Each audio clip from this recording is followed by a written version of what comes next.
I just got back from vacation and boy did crap hit the fan while I was gone. The CGC scam is at the top of every feed, and in this video I'm going to weigh in on my opinion because a lot of people have reached out and said, what is your opinion? We also have some recent developments that happened just today with the whole scam, and we're also going to do a haul video of some new collections and trades that I did at the end of this video. I'm just going to put it all together in one video because I want to get back to some regularly scheduled content next week. So I'm not going to do an entire breakdown of this story. There's plenty of YouTube videos out there breaking down exactly what happened. We're just going to do a tiny little recap just so that everything makes sense. So it came to light that somebody has figured out a way to manipulate the CGC case. And it all came to a head with this one specific player, this one person on eBay who was clearly doing the same scam over and over and over again with different books, passing off qualified books as not qualified, passing off, Mark Jewelers as, 9.8s when they really weren't 9.8s. The big picture is this person got caught with, red-handed. There's irrefutable evidence that he was doing the same thing over and over again and figured out a way to manipulate the CGC case. So that was like how this all came to a head. And then now it has come out that it's not just one player, that this is actually a much bigger problem with the CGC case, and that there's, a lot of different people that have been doing this. So the big question up until yesterday was, how is CGC going to respond to this? And they actually just made a response today. I'll put it up on the screen and read it here from CGC Comics. The Certified Collectibles Group, which includes CGC, is aware of an incident involving an individual tampering with CGC comic holders. Based on our initial review, we believe that the incident affects a few hundred comic books.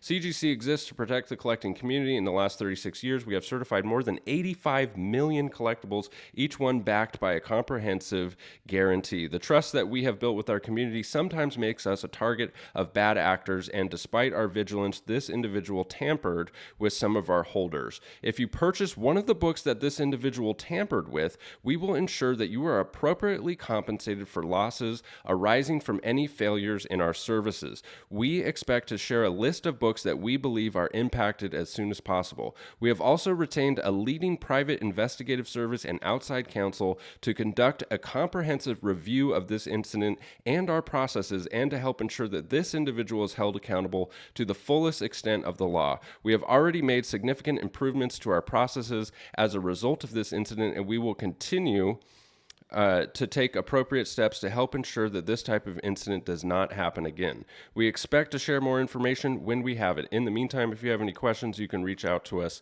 here. So the thing that is interesting about this, there is a lot to unpack. I mean, there is a lot to unpack about this whole thing, but CGC is framing this as one individual bad actor. But we know that it is not just this one individual guy. This is just the guy who's in the limelight and who's taking a hit. And the bigger problem is, they're probably going to address whatever process it was that he got this to happen with, with reholdering. So there was probably something wrong with the reholdering process at CGC that he was able to slip this by. But what's happened more recently is that there's videos circulating showing exact examples of how to tamper with and fraud and defraud a CGC case. And so that is a completely different topic, which is not, the reholdering process. This is the actual integrity of the case that's in question. And CGC is not addressing any of that with this statement. So the problem I have with these videos that are circulating showing people exactly how to defraud a CGC case is that I think it's teaching scammers how to scam. And that is the last thing that we need in this community is more scammers. And I think the intent of these videos is to show how easy it is to defraud a CGC case. And the intent is that if we show the community how easy it is to tamper with a case, then CGC will be forced to come up with a new case. I think that's the intent. But the unintended consequence, in my opinion, is that you're giving information to thousands of people on how to flood our community and our hobby with more fraud. And I do not think that that is a good thing for anyone. I do not think handing bad actors more information on how to be bad actors, and also inevitably with the thousands of people that are watching these videos, there's going to be even some good actors that become bad because they see how to do this thing. Now, there's also a legal ramification here, and I'm not a lawyer, but it seems like a bad idea to put a video out there that shows how to defraud a company. CGC has made in their statement today, they have, tons of legal representation and counsel and investigations of the fact that this action is a crime. It's a crime to commit fraud. And we're teaching people how to commit fraud. How could that possibly be a good thing? I think you need to be very careful if you're going to post videos that show how to defraud a company when that company has a lot of legal representation and is going to try to nip this in the bud. Another example of this might be like, would you share or post a video about how to create counterfeit money? Like, let's say there's a video out there that shows this is how you create counterfeit $100 bills.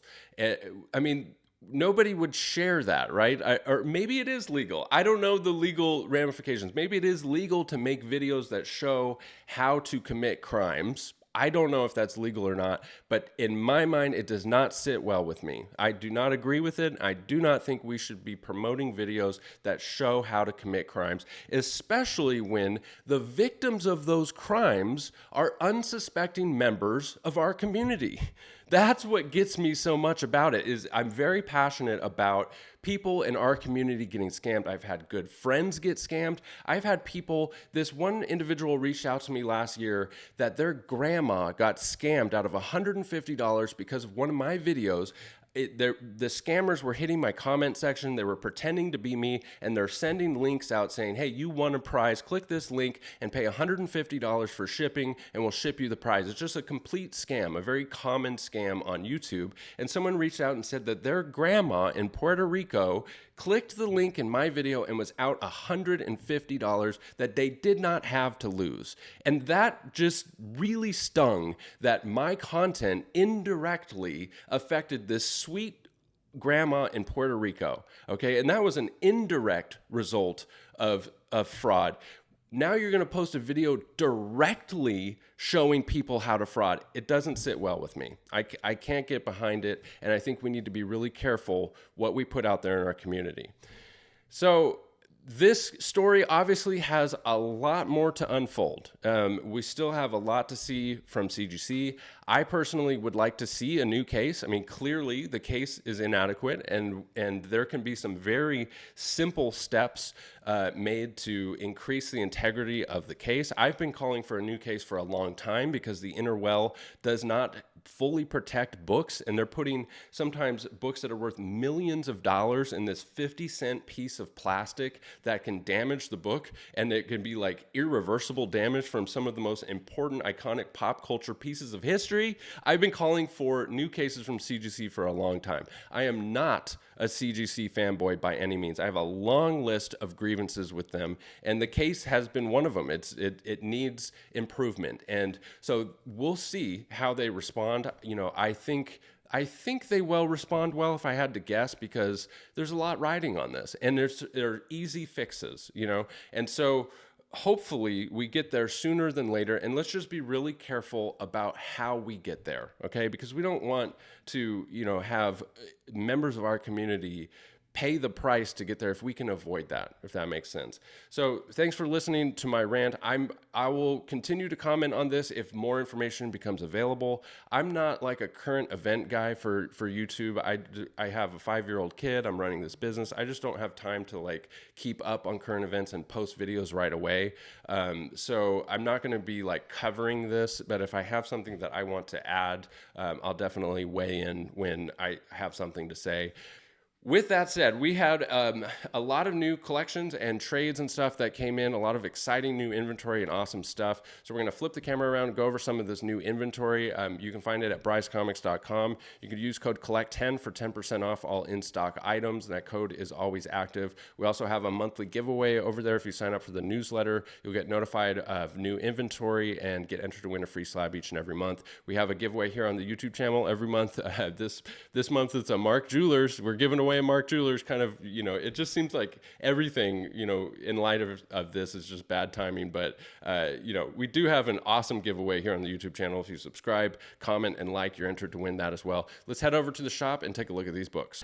This first stack of books here is from a trade I did with my friend Luke over in Canada. Luke and I have done a lot of trades in the past, and this one's pretty cool. Some of the books aren't going to be featured here, just going to go straight to whatnot, and I traded him some silver and golden age keys for mostly modern. Call me crazy, but the value was there, and Luke made it a worthy trade, and so he consolidated into like Sensation Comics 2.0, super early Wonder Woman, and First Vision, Avengers 57, and some other cool books. So we have Wolverine 88, the deluxe edition, signed by Adam Kubert. Awesome book right there. Wolverine #1, signed by Chris Claremont. Convergence #0. He's a huge Adam Hughes fan, so you're going to see a lot of Adam Hughes. This is the variant edition. JSA Classified #1, 9.8, signed by Adam Hughes. Pop Kill #1, 9.8. This is the nude edition, the paper film special edition with spot gloss on the cover, which is really cool. I don't know if I can catch it in the light, but there's spot gloss for all of the soda fizz. This is an absolutely killer variant. Signed by Adam Hughes. Really awesome collectible. I wouldn't mind holding on to that one. Catwoman 57, another Adam Hughes cover. Despicable Deadpool #287. This is a Clayton Crane variant, signed by Clayton Crane right up there in red. Vampirella, I think this was a freebie that he added in, Stanley Artgerm Lau blue foil edition right there on the trade dress. And this is another book that he threw in for free. So thank you so much, Luke. Major shout out on that one. That was really awesome of you to do. Harley and Ivy, Love of the Lamb, no number. These 4 books are from a trade I did with my friend Amit, also in Canada. Shout out to Amit. We have Invincible #1 in 9.6. This is the first full appearance of Invincible and Omni-Man, and this is, I believe, the highest grade I've ever had come through a shop. I still don't think I've ever seen a 9.8 come through, if I'm not mistaken, so really cool to see that. One Punch Man Free Comic Book Day 9.8. Awesome to see that book. Teen Titans #12 in a 9.6, signed by Scott Snyder. First appearance of the Batman Who Laughs. And Marvel Comics 1000. This is one that I get a lot of interest in every single time it comes through the shop. It's very difficult to find for anywhere near FMV. First comic book Marvel cover of Mickey Mouse, I believe. So the rest of these, I believe, are purchased collections. I am always buying collections. I usually offer 60% of FMV. I could do much better than that on bigger books, and for grails, I can do much better than that. So if you have a grail or something, don't hesitate to reach out and just get a quote from me, because I am always buying. Star Wars 68 and an 8.5. Amazing Spider-Man 43 and a 6.0, first full appearance of Mary Jane. Too bad she's not on the cover. Gears of War #1, based on the video game, and a 9.8. Transformers 26, the first appearance of the Mechanic. Spider-Man 2099 #3, second print. I'll have to look into this and see if it's highly desirable. Here's one that's certainly highly desirable. Unfortunately, a little crack down here. I might have to have this reholdered. Something is Killing the Children #1, first print, 9.6. Nyx #3 and a 9.8, first appearance of X-23. This came as a trade for the Wolverine Origins third claw variant that I had. I traded for this plus cash for the first appearance of X-23. Always a super hot book when that one comes through.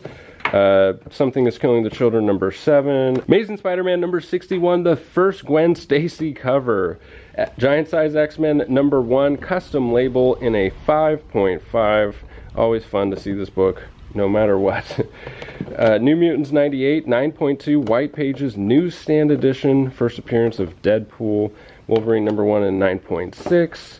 And Charlton Bullseye, number 1, the last Charlton appearance of the Blue Beetle and the first appearance of Rocket Rabbit. Here's some books that came in just back from CGC from a submission. I had 5 copies of this White Widow number 1, 1 in 100, Stanley Art Germ Lau, and we got the 9.9. I was really hoping that some of these would hit a 9.9. Only one of them did, because these ones were super sharp.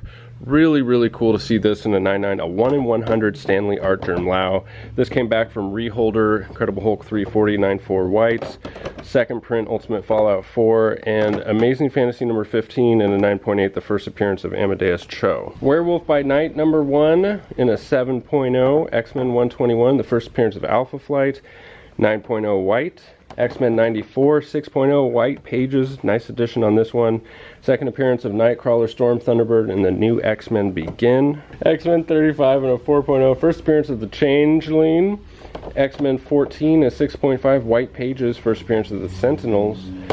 Tomb of Dracula number 1, 7.0 white pages, first appearance of Dracula. A lot of white page copies. Tales of the Teen Titans 44, 9.6 newsstand, first appearance of Jericho, and Dick Grayson becomes Nightwing. X-Men 266, 9.6 white, first full appearance of Gambit. Venom Lethal Protector number 1, 9.8 white, first Venom in his own title, and we have the entire first title. Venom Lethal Protector number 2, number 3, number 4, which is the first appearance of Scream, number 5, which is the first appearance of Phage, Lasher, Riot, and Agony, and number 6. And this one didn't come in, but it's just kind of cool to see as a complete set here. The gold edition signed by Mark Bagley in a 9.8. This one's still available for sale or trade, brightscomics.com. Incredible Hulk number 2 in a 3.0, the first Green Hulk and the second appearance of the Hulk. Amazing key right there. Another 340, 9.4 white. Journey into Mystery Annual number 1, the first appearance of Hercules and Zeus. Marvel Superhero Secret Wars number 8, 9.6 white. Detective Comics 880 and a 9.8. I would love to have this in a newsstand edition, which would be super rare. DC Comics Presents 26, first appearance of the new Teen Titans in a 9.4. So this one I would like to look into a little bit more before I list on the website. Death of Wolverine number 1, 9.6 qualified, and they gave it a qualified label because there's a manufacturing error where it was manufactured without cover gloss, but it does still have the hollow foil. I believe this book is super rare. I can't see any reason why it couldn't get a 9.8. I'd probably have to crack it out to know for sure, but there's no like major spine ticks.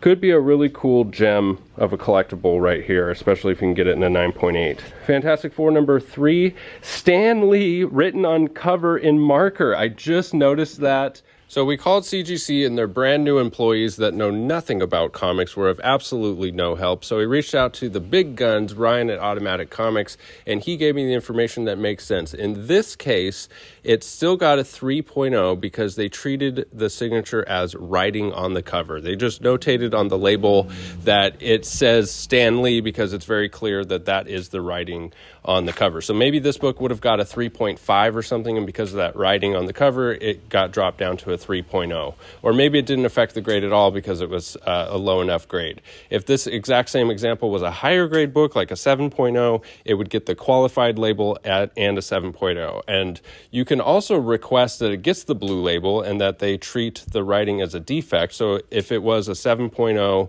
and you wanted it to be a blue label, you could get it knock down to like a 5.0 and get the blue label, and it'll have the note that says name written on cover with marker. So I'm not really sure which one in that case would be more valuable, a 5.0 blue or a 7.0 qualified. But at the end of the day, it's the same book, so technically they should be worth the same thing, but maybe because of some psychology, there would be a difference in value. Now, if the book was signed on an interior page, it's not treated like the same way as writing on a cover. So you can still get a 9.8 with writing on an interior page, which is why sometimes you'll see Teenage Mutant Ninja Turtle books in a 9.6 or 9.8 and it says Peter Laird or Kevin Eastman written on the first page in pen, is because it doesn't deduct from the grade in that case. Fantastic Four number 67, origin and first appearance of him. Amazing Spider-Man number 11, second appearance of Dr. Octopus, first appearance and death of Bennett Brant. Amazing Spider-Man number 5 and a 2.5, first Doctor Doom appearance outside of the Fantastic Four. Amazing Spider-Man 16, a 3.5. Amazing Spider-Man 299, classic keys here, 9.4 white, 316 and a 9.6 white. This is just an awesome Sang cover. I'm saying that right? I'm assuming T-S-A-N-G is kind of like ginseng. The Sang cover. Awesome name, awesome variant. Amazing Spider-Man 194 and a 9.2 white. First Black Cat. Amazing Spider-Man 77 and a 9.0. 252 and a 9.4 white pages newsstand edition, and 301 and a 9.4 with the custom label. So thanks for sticking with us all the way to the end of the video. Happy New Year, you guys. Can't wait to see what's in store for 2024. I appreciate you guys, and we'll see you in the next video. Bye.